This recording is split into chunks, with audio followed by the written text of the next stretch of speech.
every tiny detail of bathrooms. They don't have an agenda, do they? No agenda whatsoever. Look at the University of North Carolina. Christmas vacation is now a microaggression. As I point out before, this is an article that's up on Infowars.com from the Daily Caller. University of North Carolina at Chapel Hill issued a guide this week which instructs students at Christmas vacations and telling a woman, "I love your shoes," are microaggressions, along with things like boyfriend and girlfriend. So watch your speech, okay? Watch your speech. There's no free speech at this university. And at the same time, again, we're talking about agendas here, okay? We've got Obama declares the Stonewall Inn to be the first national monument to LGBT rights. This is from The Guardian. Barack Obama announced on Friday that the Stonewall National Monument will be created outside the Stonewall Inn in New York, where gay men, lesbians, and drag queens reacted to a police raid in 1969 with a riot that spread and turned into the gay rights movement in America and around the world. Obama confirmed the widely expected news that he will be designating the first ever national monument to the LGBT equality movement. Okay, so here you go. That's his monument. Now, because that's his agenda, that's what he thinks is important. But understand what is happening as he's going in other parts, rural areas of the country. He's going in and saying, well, this is a very special petroglyph here, for example. And as I point out, we've done this report. I did it with Rob Jacobson. We need to update it now because they found a lady who was going out and using paint on these petroglyphs. And you had Harry Reid blaming it on the Bundy people and all these evil people associated with them. And yet we find out that it was like a 20-something girl who was doing graffiti, and actually they caught her because she's putting it on Facebook, okay, and doing it with paint over these ancient Indian petroglyphs. But Obama is coming out. Not only are they falsely blaming the people that they are destroying their way of life, taking their property rights, taking their grazing rights, their mining rights, their surface and water rights, their logging rights, you name it. All these rights that have been held since these states came into the Union. And these are property rights, just like your home is a property right. They're saying, we got to have that.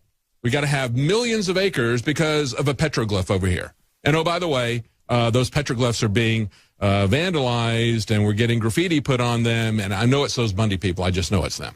And it's not. And they don't need to take millions upon millions of acres in order to protect that.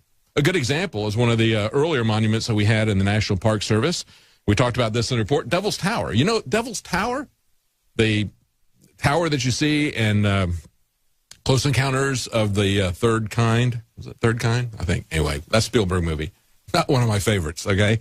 But, you know, he does the thing of mashed potatoes on the kitchen table, and they all have this vision, and they all assemble at Devil's Tower.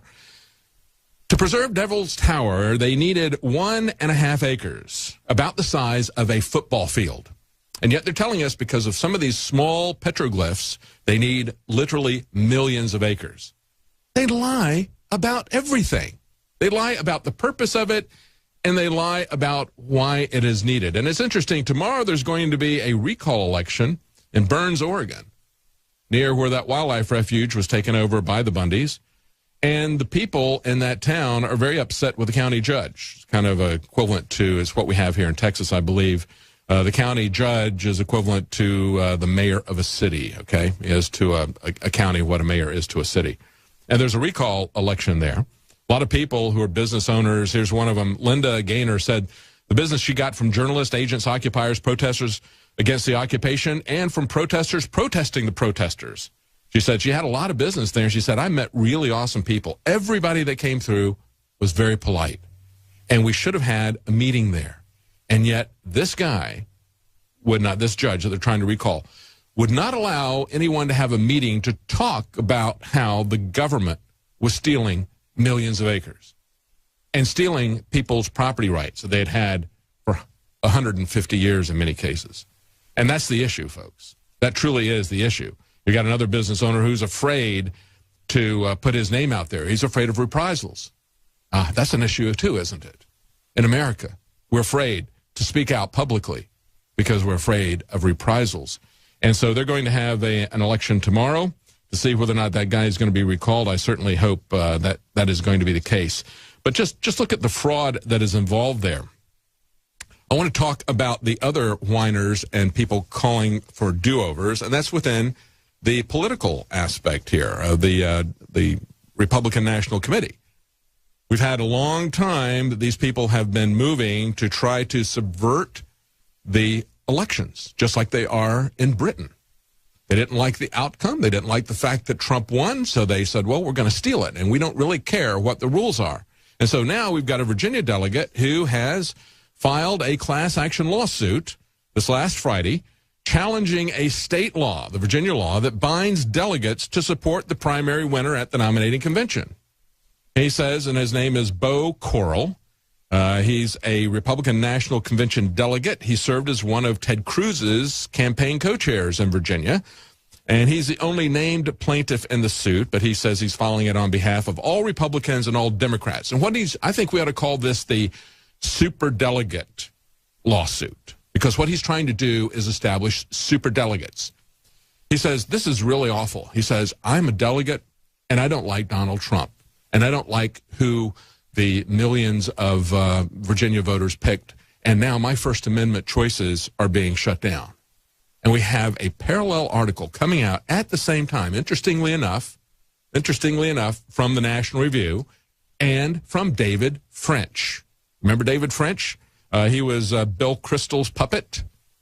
Bill Kristol of the Weekly Standard, spelled W-E-A-K, okay, with an E and an A.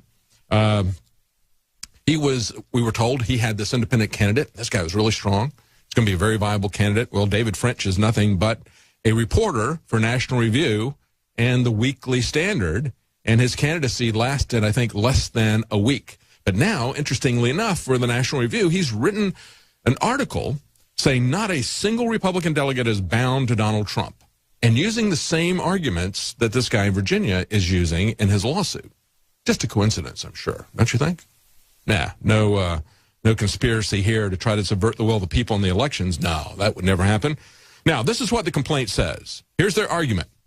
The First Amendment to the United States Constitution guarantees delegates to the Republican Party and the Democrat Party's national conventions the right to vote their conscience free from government compulsion when participating in selection of their party's presidential nominee. Okay? Nevertheless, a Virginia law acts to strip them of that right, imposing criminal penalties on delegates who vote for anyone other than the primary winner on the first ballot of a national convention. Oh, other than the primary winner. Oh, how did that happen?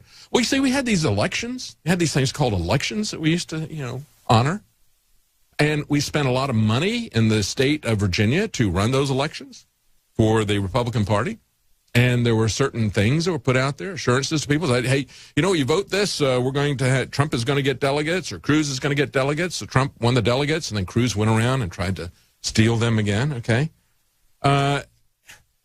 What is the problem with this? Why is it that we can say, well, here's the election, these are the number of votes that Donald Trump got, he won Virginia overwhelmingly like these other states, and then we say, but wait a minute, now that Ted Cruz has come in and oiled his way across the floor and wined and dined these people, now they're not going to vote the way the voters wanted. Okay, so I would ask Beau Correll, and I would ask the GOP, what makes you think that you're so much better than everybody else? And I would say that really what needs to be done, they filed a part of their lawsuit said that they were worried that Donald Trump would file a lawsuit against them. They say, because Donald Trump, they said, is, quote, known to be litigious and has brought lawsuits of questionable merit against persons for the apparent purpose of harassing or punishing them. And I said, wait a minute, isn't that what this lawsuit is? Isn't this a litigious, frivolous lawsuit? Isn't this a means of harassing and punishing the voters of Virginia who didn't vote the way this little clique of elitists that think that they are the GOP party? No, the GOP party is the voters, and they're going to find this out if they try to do this. Now, they say that he says, I just can't follow in my own conscience. I just can't vote for Trump. And it's like, fine, don't go. Don't go. You can leave. Let somebody else take your place. They have alternates. And you have to understand, as I pointed out before, when you go to the Electoral College, it's a winner take all, state by state. So if Hillary Clinton wins Texas, she's got a slate of electors from Texas who are going to go to the Electoral College. Same thing for the Republican candidate, for Donald Trump, okay? He's got a slate of Trump electors who are going to go there. And that's what people expect. That's what it says in the law. That's what it says in the bylaws of the Republican Party. So the Republican Party's rules and laws say that. The state's laws say that because they paid to run this election for these people. And it is nothing but racketeering and corruption for them to lie to the American people and to say, here's our election, and then come around the back door and say, but no, we had another election, and our decision matters more than your decision. That's what we're seeing in the Democrat Party as well. They call it the superdelegates there. But now we're seeing that in the Republican Party. Now let's talk about Brexit, because we got a bunch of whining people who want to break the rules there as well. You got the millennials venting fury at the baby boomers. This is a Daily Mail article. They say 72% of the 18 to 24-year-olds voted against Brexit. And, of course, you've seen, if you look at social media, you've seen on Twitter and on Facebook, you've seen the graphic that says, age of the people and how many of them voted to remain, how many of them voted to leave. And they say, look at the life expectancy of these people. And they go down, they show the older people voted to leave, and they say, look at this. They don't have to live with this decision. It's the young people who have to live with this decision. This is so unfair. I want another vote. Okay, well, let me say to the young people out there that the reason the older people voted to leave is because they have lived with that decision. They made that decision. The baby boomers did. They were part of a generation that made that decision back in 1975. They said, we're not going to leave. There was a decision then. They voted overwhelmingly to remain in. And again, this is a story that I covered on Friday from the Telegraph, Tim Stanley, the day the British people defied their jailers. And he pointed out, he said, David Cameron only called this in order to hold his own party together. Once it was called, he decided to turn the British and the global establishment against it. Out came the Treasury, the IMF, even the President of the United States to argue that Britain had to stay. This was textbook politics, how things used to be done, and it did work back in 1975 when the UK voted overwhelmingly on good advice to stay in the common market. But what have they found now? They have found that this is not an economic union. It is a political union. They found they lost their sovereignty. And when they lost their sovereignty, they got a bad deal economically. They got a bad deal with everything, with immigration. And I want to get back to these whiners and Brexit, saying they want a do-over. They didn't like the legal process. They didn't like the results. You're really talking about being a 4% differential. No, really, it's 4% more than the 48% that Remain got. Okay, so that's about a 12th. So that's 8%. So there's 8% more people voted to get out than wanted to stay in. 4 points, but 8% more votes. I'm going to get back to that real quickly. We have a couple of sales that are going to be ending soon. One of those, of course, is the Hillary for Prison T-shirt sale. 75% off Hillary for Prison T-shirts when you sign up for our free newsletter, our InfoWars newsletter at Infowars.com/newsletter. That newsletter itself will give you a lot of specials as well as unique content. That's a great thing to have, and as I point out, it's free. When you sign up for that, you'll get a code to get 75% off Hillary for Prison T-shirts. Those are going to sell out very quickly at that price. Also, our fastest selling formulation at InfoWarsLife.com, Deep Cleanse, is now on a deep discount, 20% off. And let me read you one of the many reviews. There are hundreds of reviews that you'll find on our website talking about it. This person says, I would buy this over and over again. This is Christian from an undisclosed location. Says, bought it for my uncle. He loves the results. Longtime smoker. Also a truck driver, not the healthiest lifestyle, but within 2 weeks, he felt a lot better, more energy, and also helped him to lose a little weight. Take a look at the reviews there. Take a look at the product and take advantage of this deep discount on Deep Cleanse, 20% off at InfoWarsLife.com. Now, as I was pointing out, let me go back and look at this. The people who remember this are the ones who voted to get this out. They have lived under this for 40 years. The millennials haven't.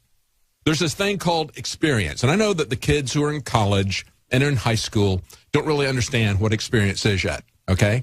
Think of it as a kind of college